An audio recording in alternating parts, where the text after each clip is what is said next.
Hi, I'm Mary Key, and I'm here to celebrate International Women's Day with you. It occurs on March 8 every year, and my hands are symbolic of this year's theme, which is an equal world is an enabled world. You know, women still lag behind men in a variety of areas. One in particular is compensation. For example, in the United States, for every dollar a man makes, a woman makes 79 cents. And these kinds of gaps occur around the globe. In the United States, again, that gap I described is even larger for women of color.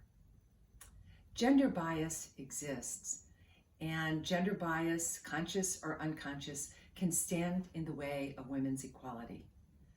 So an example is that when we think of leaders, we often think a leader is decisive, a risk taker, takes charge, and that lines up with the characteristics we see in a strong male.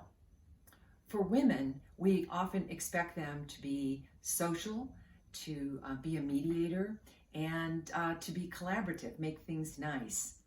And so when women begin to show those male characteristics, especially the further up they go in their career, there's a disconnect between how we see women and the characteristics of leadership. And that gap creates gender bias. We're not sure why we're not feeling as good or as comfortable with this woman, but we might have a feeling that we're picking up on that gap, that disconnect.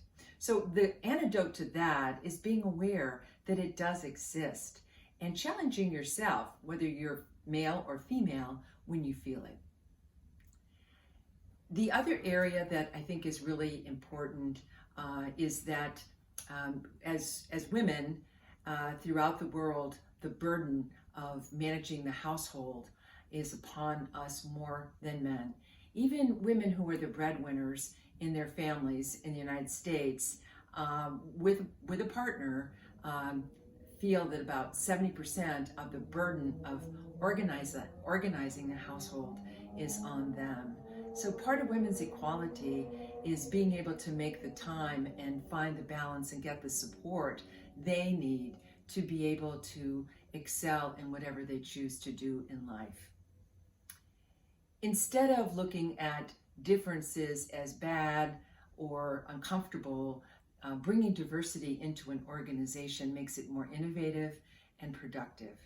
So let's celebrate this year's International Women's Day by finding a common vision, celebrating the differences, and looking for ways to make things more equal and approachable for the women around the world.